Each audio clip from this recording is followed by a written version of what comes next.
Continuamos nuevamente con todos ustedes hoy aquí en Conexión Vida. Estamos hablando sobre los aspectos teológicos que tiene San Lucas. Ya hemos compartido con todos ustedes lo que tiene que ver con los temas que desarrolla San Lucas, ¿no? El primer aspecto teológico fue el camino, luego estuvimos hablando de la salvación. Y ahora, y también antes de irnos a comerciales, hablábamos sobre el arte de hacer ver lo invisible. Ahora vamos a hablar sobre la misión y pastoral. Que es un aspecto fundamental en el libro de los Hechos de los Apóstoles y también en el Evangelio de San Lucas. Entonces, hay que tener, queridos televidentes, en cuenta de que Lucas fue compañero de misión de San Pablo, de Bernabé. Entonces, hay que relacionar también ese aspecto misionero, porque a pesar de que nos cuenta la tradición de que Lucas su profesión era médico, pero también le gustaba salir a misionar, a llevar el evangelio de nuestro Señor Jesucristo a los enfermos y a los más necesitados. Podemos decir que los misioneros entonces vienen desde ahí, ¿no? El primero fue pues San Lucas, que estamos hablando en el día de hoy. A veces pues hemos visto que por lo menos en los meses de octubre salen los misioneros a hacer las visitas a cada uno de los hogares. Aquí en Fusagasugá pues cada una de las parroquias también tiene su propio equipo misionero. Bueno, padre, entonces, pues ya usted lo manifestaba, pues Lucas también, en su celo misionero y su preocupación pastoral por las comunidades paulinas, los testigos recibieron una misión precisa para dar a conocer a Jesús, el Mesías, anunciando la resurrección del crucificado. Recuerden ahí, William y queridos televidentes, que el centro de la misión es precisamente dar a conocer el nombre de nuestro Señor Jesucristo, la resurrección. En eso consiste la misión. Hoy muchas personas que se preocupan, ay, es que vamos a salir a misionar, qué pasajes bíblicos llevo, qué citas, cómo hago, si llevo la Biblia, llevo el catecismo. Hay veces no hay que preocuparnos tanto por tanta cosa, sino lo esencial es que usted logre con su testimonio de vida transmitir a la otra persona la resurrección de nuestro Señor Jesucristo. Sí. Tenemos un Dios de vivos, no de muertos. Usted como desde su ser bautizado, usted cómo contagia a los demás de esa noticia, de que Jesucristo está vivo y que nos hace partícipes a cada uno de nosotros de su resurrección. No hay que complicarse con tanta cosa. Hoy en día pues sí, nosotros de hecho durante este año estuvimos hablando un poco en el plan diocesano del aspecto de la misión, de que antes de salir a misión hay que mirar la realidad de las personas, de qué sistema económico es, hacer una semiencuesta, si por ejemplo esas personas necesitan sacramentos. Sí, todo eso es bueno, pero hay veces nos quedamos en tanta estructura que no llevamos lo esencial, que es transmitir a un Cristo resucitado. No es más como yo transmito desde mi ser cristiano a ese Cristo resucitado al hermano, no es más lo que hay que hacer. Así es, padre, y vea, en el siguiente tema, que tiene que ver con la pastoral, también vemos que en la iglesia pues también se ejerce este servicio, ¿no? Con lo que tiene que ver con la pastoral. Son muchas las pastorales además que maneja nuestra iglesia, ¿no? Encontramos la pastoral de comunicaciones, encontramos la pastoral social, encontramos pastoral de catequistas, son muchas las pastorales que acoge nuestra iglesia católica. Y por ejemplo nosotros también vale la pena resaltar como un canal de televisión también hace misión, precisamente permitiendo esos espacios de evangelización, como una emisora también hace misión, permitiendo también espacios de evangelización. Si miramos por ejemplo un periódico, tenemos en nuestra diócesis el periódico El Camino, es un medio también de evangelización. En redes sociales, ¿cómo yo hago misión? Con el solo hecho de que usted coloque una imagen de nuestro Señor Jesucristo y una frase bien bonita bíblica, usted ya ahí está haciendo una pastoral grandísima. Hay veces me incomoda ver en redes sociales tantas imágenes absurdas, realmente me molesta que hay veces uno entra a Facebook, al WhatsApp, a los estados, imágenes absurdas y personas católicas colocan unas cosas ahí.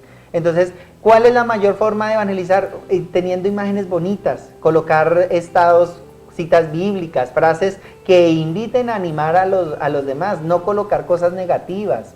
Nosotros hay veces somos expertos en colocar cosas negativas en Facebook, en WhatsApp, no, eso no tiene ningún sentido. Usted siempre piense en positivamente. ¿Y cuál es la mejor forma positivamente de pensar? Pues pensando en nuestro Señor Jesucristo y transmitiéndolo a Él a través de las redes sociales.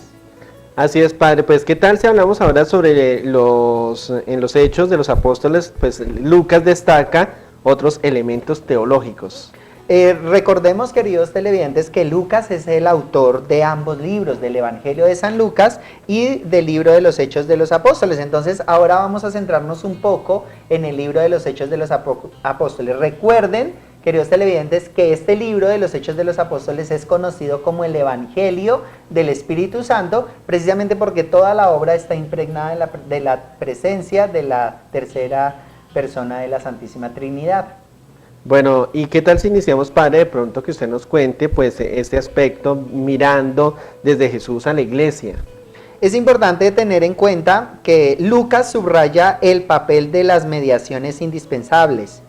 Dios, el Dios de los padres, cuya imagen ha sido distorsionada, quiere darse a conocer en su verdad de su Hijo, cuya figura visible se hace patente a los hombres. A su vez, la persona de Jesucristo, ausente por la ascensión, se da a conocer mediante la palabra proferida por los seres de carne y hueso. Esa es la tarea que nosotros los cristianos tenemos que hacer. Dios, la realidad de Dios, nuestro Señor Jesucristo cuando viene a la tierra, Él lo que quiere es transmitirnos a Dios. Eso es lo que hace nuestro Señor Jesucristo. Por eso nuestro Señor Jesucristo hace curaciones, por eso nuestro Señor Jesucristo predica el reino de Dios, hace exorcismos, sana a los enfermos, porque esos signos hacen que esa persona que se ve beneficiada tenga una experiencia real con Dios. Entonces nuestro Señor Jesucristo lo que hace es hacer palpable, recordemos el tema de hace un momento, hacer lo invisible, hacer lo visible.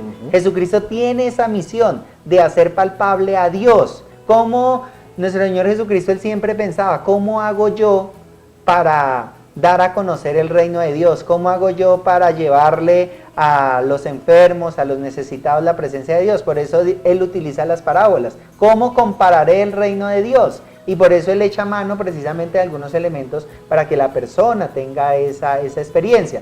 Ahora bien, nos lo acaba de decir el texto, nuestro Señor Jesucristo ascendió al cielo. Él ya no está presente en carne y hueso, nuestro Señor Jesucristo.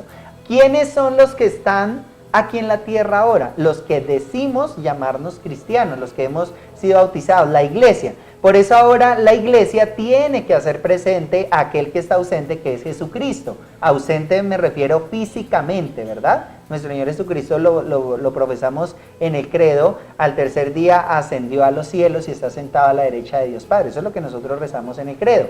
Entonces, queridos televidentes, ¿cuál es la tarea tanto de ustedes como de nosotros?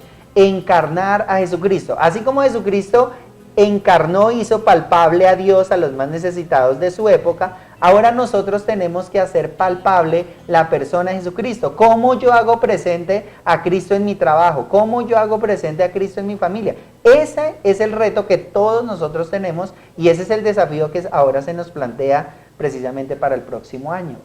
Bueno, padre, hablando de todos estos aspectos, hablemos también sobre los recuerdos y también del Espíritu. Hace un momento estábamos también hablando del Espíritu Santo. Bueno, el principal recuerdo es la fiesta de Pentecostés, que para el libro de los Hechos de los Apóstoles es fundamental el derramamiento de las lenguas de fuego sobre toda la comunidad primitiva cristiana. Nosotros sabemos, mis hermanos, de que si no fuera por la presencia del Espíritu Santo que ha acompañado a la iglesia desde el día de su fundación hasta el día de hoy, la iglesia se hubiera acabado, pero la iglesia ha perseverado. Muchos se preguntan, a pesar de tantos escándalos que ha tenido la iglesia, a pesar de pronto de tantas épocas a lo largo de su historia, porque si ustedes miran la historia de la iglesia ha tenido momentos muy dolorosos, momentos de oscurantismo que le llaman, de oscuridad, pero ha sido mantenida durante todo este tiempo. Alguna vez me llamó mucho la atención una frase que decía un sacerdote, ni siquiera los obispos ni los curas podemos acabar con la iglesia. ¿Por qué? Porque la iglesia está siendo asistida por el Espíritu Santo. Entonces, ahí es donde nosotros siempre tenemos que recordar, y más que recordar es actualizar ese aspecto de la presencia del Espíritu Santo. ¿Cómo nosotros vivimos los sacramentos? Gracias a la actualización del Espíritu Santo. Ustedes saben, queridos televidentes, que si no fuera por la presencia del Espíritu Santo, yo no podría celebrar la Eucaristía. Si no fuera por la presencia del Espíritu Santo, no podríamos celebrar el bautismo. Y así todos los sacramentos, y no es por la presencia real del Espíritu Santo también que asiste al ministro y asiste a aquella persona que se dispone a celebrarlos. Bueno, padre, ¿qué tal si hablamos entonces también sobre la organización que tiene nuestra iglesia? Bueno, desde el libro de los Hechos de los Apóstoles se resaltan tres aspectos. El primero de ellos es: en la iglesia el poder se ejerce en el servicio. Eso es tan bonito, William, porque muchos preguntan y dicen: es que la iglesia tiene mucho poder, es que la iglesia, ¿cuál más poder que el de servir? Estos medios que yo he estado en contacto con la pastoral social, ahí uno se da cuenta de que uno ejerce, o sea, su ministerio es al servicio de los demás. Entonces, cuando ustedes, y desde el libro de los Hechos de los Apóstoles, cuando se habla del poder de la comunidad cristiana, están haciendo referencia de que ese poder se ejerce solamente a través del servicio. Ahí es donde le debe competir a la iglesia. Ese es uno de los aspectos de la organización. O el segundo aspecto es que hay que someter el interés de la iglesia a la consideración de los creyentes. Ejemplo, la presencia bienhechora del apóstol o su partida. Si la búsqueda del bien se hace común en la fe y en la oración, Dios es el árbitro ausente y presente, revela progresivamente su voluntad a los apóstoles y al pueblo. Entonces esa también es la organización de los apóstoles, el pueblo. Nosotros sabemos de que la iglesia cuenta con una jerarquía, a la cabeza está Cristo, su vicario aquí en la tierra el Papa, los cardenales, están los sacerdotes, los diáconos, los obispos y en la parte fundamental y en la base de la iglesia todos los bautizados. Entonces los que llamamos nosotros laicos. Entonces, para que nosotros lo tengamos en cuenta, que esa es la organización de la iglesia como tal. Bueno, padre, hablando de todos estos aspectos, también quisiera que de pronto nos hablara sobre el bautismo y también sobre la Eucaristía. Que son dos sacramentos que se mencionan bastante en el libro de los Hechos de los Apóstoles y que son fundamentales. ¿Por qué? Porque el sacramento del bautismo le da vida al creyente. Por eso, por ahí en el Evangelio de San Juan se habla de que el bautismo es el nuevo nacimiento.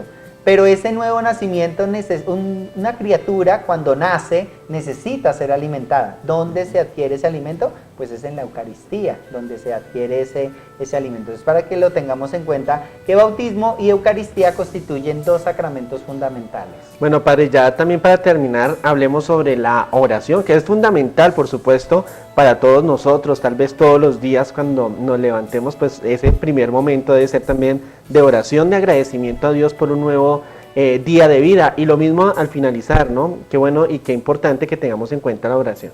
Entonces, con esto ya concluimos.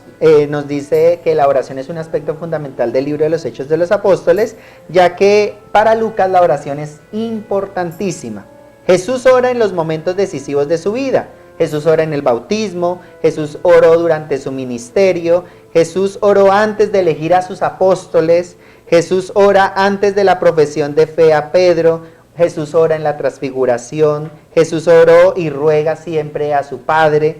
Jesucristo también oró y alabó por revelar sus misterios a aquellos más pequeños. Y finalmente Jesucristo ruega a Dios para no ser tentado. Entonces, ahí están los elementos decisivos de la oración en Jesucristo, porque San Lucas le da esa importancia a nuestro Señor también en esa dimensión de la oración.